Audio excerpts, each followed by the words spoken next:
आप सबका एक बार फिर से आज के मनन में मैं बहुत बहुत स्वागत करता हूं। मित्र, एक बात कहना चाहता हूं। आज का हमारा विषय यानी मनन का विषय बहुत महत्वपूर्ण होने जा रहा है। ये एक ऐसा विषय है जिस पर चर्चा अक्सर बहुत कम होती है, नहीं के बराबर। आज का विषय होगा भावनाओं पर नियंत्रण, और खास करके तब जबकि क्रोध आ रहा हो या वाद विवाद की स्थिति हो या झगड़ा हो रहा हो, तो विषय होगा भावनाओं का नियंत्रण। मित्र, ऐसा कहते हैं जिसने भावनाओं पर विजय प्राप्त कर लिया या उसे नियंत्रण में रखना सीख लिया, वह संसार का सफलतम व्यक्ति है। मित्र, आज आपको ही बता दूं, यदि अपनी भावनाओं पर नियंत्रण करना आप भी सीख लें तो आज के दिन कहना चाहता हूं, आपको सफल होने से कोई नहीं रोक सकता, यहां तक कि आप स्वयं भी अपने आप को नहीं रोक सकते। हाँ, बस प्रभु का अनुग्रह होना चाहिए। आइए आगे चलते हैं। तो भावनाएं कहाँ उत्पन्न होती हैं? हम सब कोई जानते हैं कि भावनाएं मनुष्य के मन में उत्पन्न होती हैं। इसलिए भावनाओं पर वही नियंत्रण कर सकता है जो मन पर नियंत्रण कर सकता है, क्योंकि भावनाएं मन में ही उत्पन्न होती हैं। मित्र, वचन के अनुसार आज एक बात आपको बताऊं, सभी रोगों की दवा है, लेकिन वचन या धर्मशास्त्र बाइबल मन को असाध्य कहता है। और वहां लिखा है, मन में असाध्य रोग लगा है। यिर्मयाह 17 उसके 9 में वचन इस प्रकार से कहता है, मन तो सब वस्तुओं से अधिक धोखा देने वाला होता है, उसमें असाध्य रोग लगा है। आइए मित्र, अब आज की चर्चा में चलते हैं। एक बार फिर से आज का विषय आपको कह दूं, और वो ये है, मन को कैसे नियंत्रण में रखें ताकि भावनाएं विशेषकर उस समय नियंत्रित हम कर सकें जब क्रोध आ रहा हो। तो मित्र, आज की चर्चा में चलते हैं और आज हम बात करेंगे भावनाओं को नियंत्रित करने के विशेष उपायों पर। बार बार कह रहा हूं, खासकर उस समय जब क्रोध आ रहा हो। नीति वचन 15 और उसके 18 में इस प्रकार से लिखा है, क्रोधी पुरुष झगड़ा मचाता है, लेकिन जो विलंब से क्रोध करने वाला है वह मुकदमों को दबा देता है। मित्र, झगड़ा होना या वाद विवाद होना या तीखे मतभेद होना जीवन की सामान्य बातें हैं। ऐसा होना स्वाभाविक भी है, लेकिन सबसे बड़ी बात यह है कि ऐसे समय में जब भावनाओं को माफ कीजिएगा, रिपीट करूंगा, लेकिन सबसे बड़ी बात यह है कि ऐसे समय में अपनी भावनाओं को किस प्रकार प्रकट करें। देखिए, जब क्रोध आएगा ना, तो भावनाएं तो प्रकट होंगी ही, लेकिन सबसे बड़ा सवाल यह है कि भावनाओं को प्रकट करने की तीव्रता या उसकी डेंसिटी कितनी हो। भावनाओं को क्रोध के समय प्रकट करने के वैसे दसियों तरीके हो सकते हैं, जिनमें चीखना, चिल्लाना, अपशब्द कहना, हाथ पांव पटकना, सामान उठाकर फेंक देना, क्रोध से कांपने लगना, हाथ पांव उठा देना इत्यादि।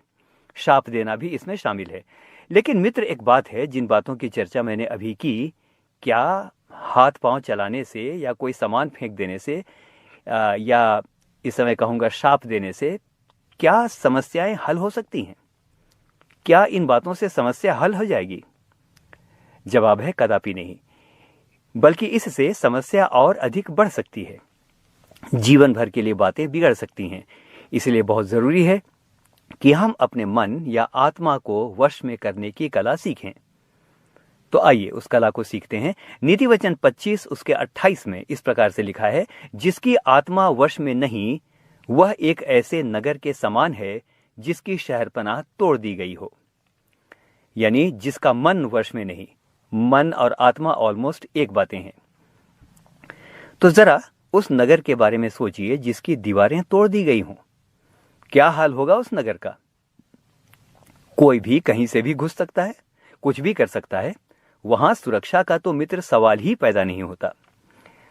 तो मित्र, यही हाल उस व्यक्ति का होता है जिसका मन या आत्मा वश में नहीं है। उसके मन में किसी भी प्रकार के कुविचार घुस सकते हैं, वो कुछ भी सोच सकता है।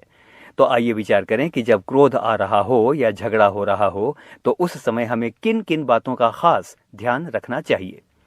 विश्वास कीजिए, यदि इन बातों को ध्यान में रखेंगे तो बहुत हद तक आप क्रोध की स्थिति में अपने मन और अपने मुंह को नियंत्रित कर पाएंगे।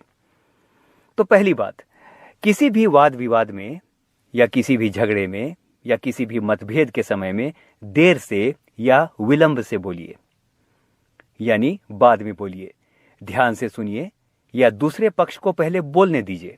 धीरज से सुनिए, बीच में उतावले मत हो जाइए कि मुझे अब मुंह तोड़ जवाब देना है। धीरज से सुनिए। मित्र, हम बहुत अच्छे बोलने वाले हो सकते हैं, ओके, हम बहुत अच्छे बोलने वाले हो सकते हैं, बहुत अच्छे वक्ता हो सकते हैं, लेकिन जरूरी नहीं है कि हम अच्छे सुनने वाले भी हों। शायद इसलिए कहते हैं कि प्रभु ने हमें एक मुंह इसलिए दिया है कि कम बोलें और दो कान इसलिए दिए हैं कि हम ज्यादा सुने। तो हम बात कर रहे थे कि बाद में बोलिए या विलंब से बोलिए।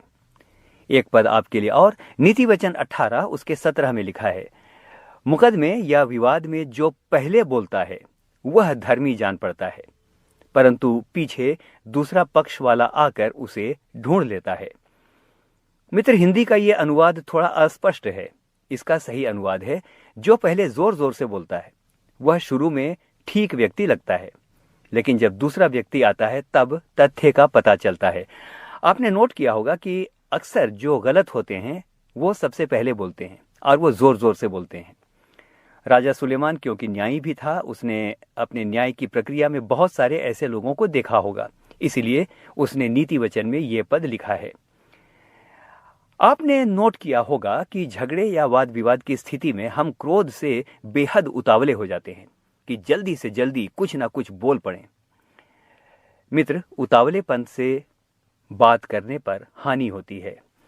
सबोपदेशक 7 उसके 9 में लिखा है, अपने मन में उतावली से क्रोधित ना हो, क्योंकि क्रोध मूर्खों के ही हृदय में रहता है।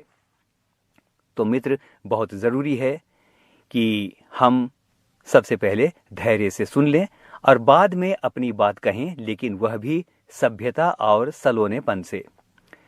इस बात का सबसे अच्छा उदाहरण स्वयं हमारा प्रभु यीशु मसीह है। सबसे अच्छा उदाहरण। वचन बताता है कि लोग उस पर लगातार दोष पर दोष लगाते रहे, लेकिन वचन साफ साफ कहता है उसने कोई उत्तर ना दिया। जरा सोचिए मित्र, यीशु अपने समय का सबसे प्रभावशाली और प्रखर वक्ता था। वो स्वयं वचन है। क्या उससे बहस में, ज्ञान बुद्धि में कोई जीत सकता था? कदापि नहीं। लेकिन मित्र, उसने दोष लगाए जाने की स्थिति में भी ज्यादा कुछ नहीं कहा और जो भी बोला वह बहुत थोड़ा।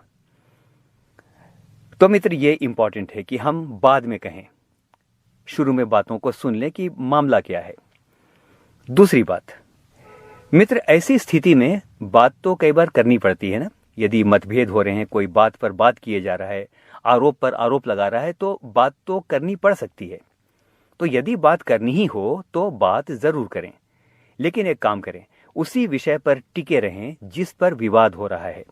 उसी विषय पर बात करें जिस पर विवाद हो रहा है।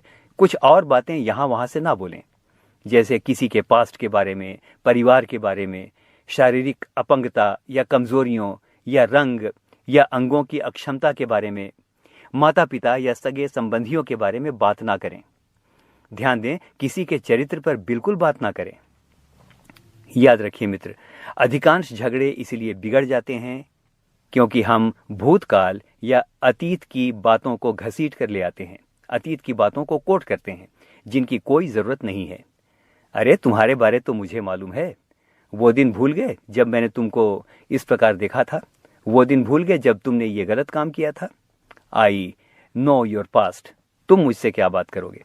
मित्र, इस तरह के बात करने की आवश्यकता नहीं है। कुलुसियों 4:6 में लिखा है, तुम्हारा वचन सदा अनुग्रह सहित सलोना हो कि तुम्हें हर मनुष्य को उचित रीति से उत्तर देना आ जाए। मित्र, स्वाभाविक है कि क्रोधावेश में मन नियंत्रण से बाहर हो जाता है और हम जवाब देने के लिए उतावले हो जाते हैं। हमको लगता है हम टूट पड़ें। लेकिन मित्र, एक अंतिम वचन आज के मनन के लिए, आज के मनन में आपके लिए पढ़ता हूं। नीति वचन 29 उसके 20 में लिखा है, क्या तू बातें करने में उतावली करने वाले मनुष्य को देखता है? उससे अधिक तो मूर्ख से ही आशा की जा सकती है। ये वचन कहता है मेरे मित्रों। मित्र, तो क्रोध की स्थिति में हम कई बार कुछ ऐसी बातों का इस्तेमाल कर सकते हैं जो बेहद हानिकारक हो सकती हैं। हम सोचते हैं कि बहस में जीतने के लिए या तो अपने क्रोध को प्रकट करने के लिए मेरे पास इस इंसान की बहुत सारी कमजोरियां हैं जो मैं जानता हूं, अब मैं इस कार्ड को प्ले करूंगा। No my dear friends, that is not required. हम में से हर व्यक्ति की कोई ना कोई कमजोरी अवश्य होगी, या कभी ना कभी गलती से कुछ ना कुछ हमसे भूल हुई होगी। हम सभी एक दूसरे की कमजोरियों को जानते हैं, लेकिन प्रयास कीजिए कि क्रोध की अवस्था में उन बातों को कभी ना कहें जो हम सामने वाले के बारे में जानते हैं और अब तक रहस्य के रूप में संभाल कर बैठे हैं। यदि ऐसा हो जाए तो फिर बातें नहीं संभलती हैं।